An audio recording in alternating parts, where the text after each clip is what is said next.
shabu shabu, oh shabu shabu shabu, acha shabu shabu shabu, oh shabu shabu shabu. MC, I'm a MC there, I'm a MC there. Together there, I ain't joke. I'm a MC there, MC there, personal. Oh, personal.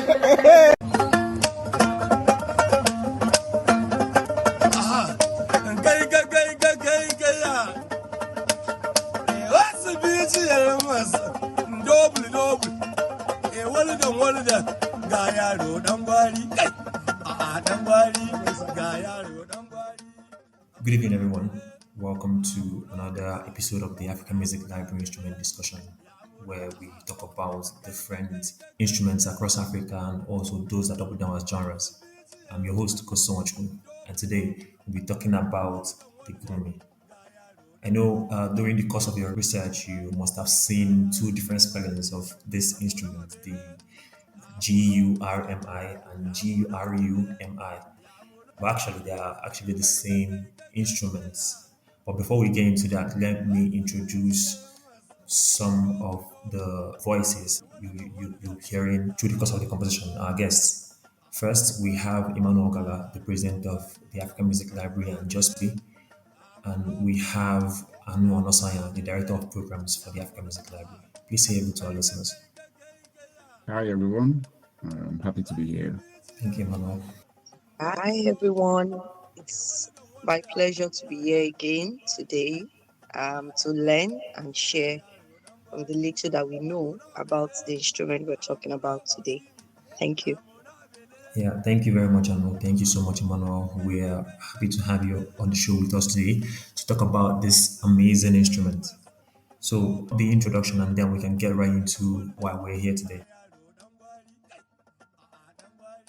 So, the Gurumi is a two or three stringed lute used by the Hausa people of northern Nigeria. And the instrument is also found among the Tubu people found in Chad, Niger, Libya, and Sudan, which are also where you can also find Hausa groups or communities.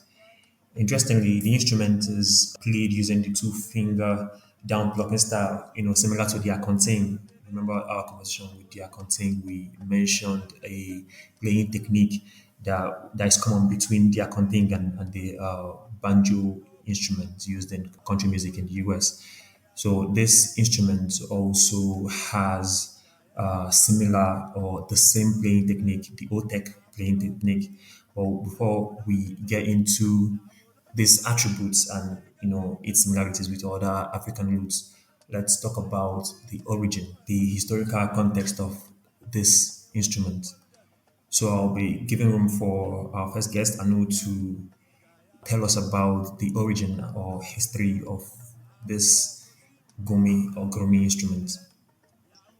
Thank you very much for the introduction.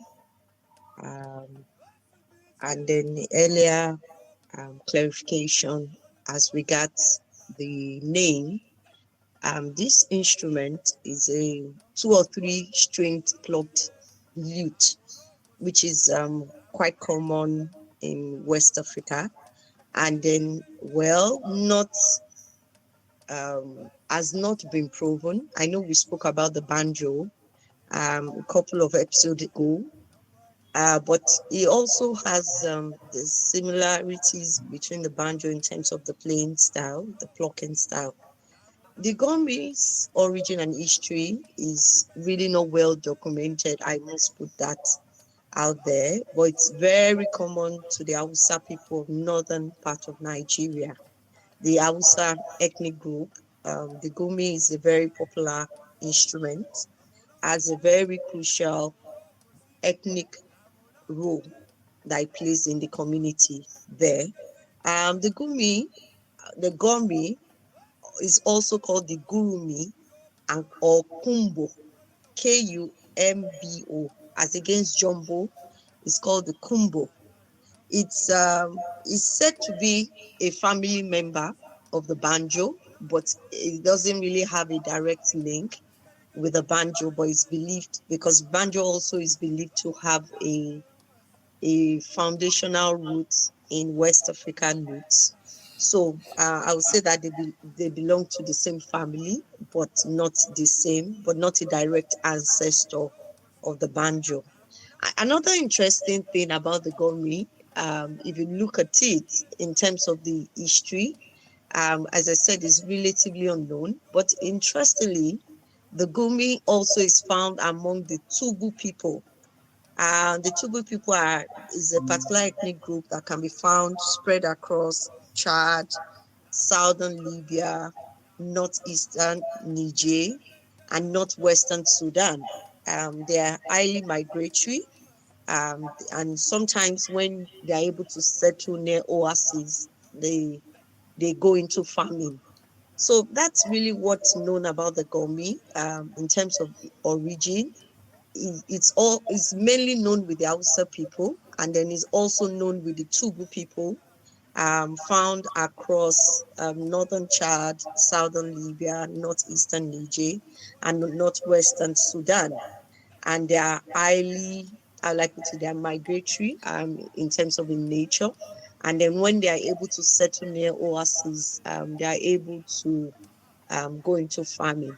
Aside that, I think relatively what is known about the Gomi, it's more of the physical attributes and the making than actually where it originated from.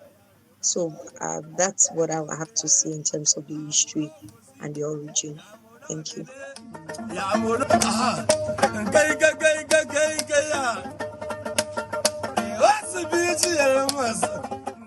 Thank you very much, Anu. Personally, I have a number of questions I would really love for our guests to, share their thoughts. But before we get into that, one thing I love about, or one thing I like about this Hausa people's lute specifically is that it's usually full spiked.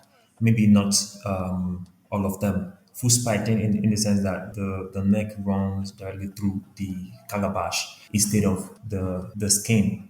This can also be seen in Goje instruments, which is also predominant among the Hausas, and sometimes the Kwamsa instruments, which is also a lute also.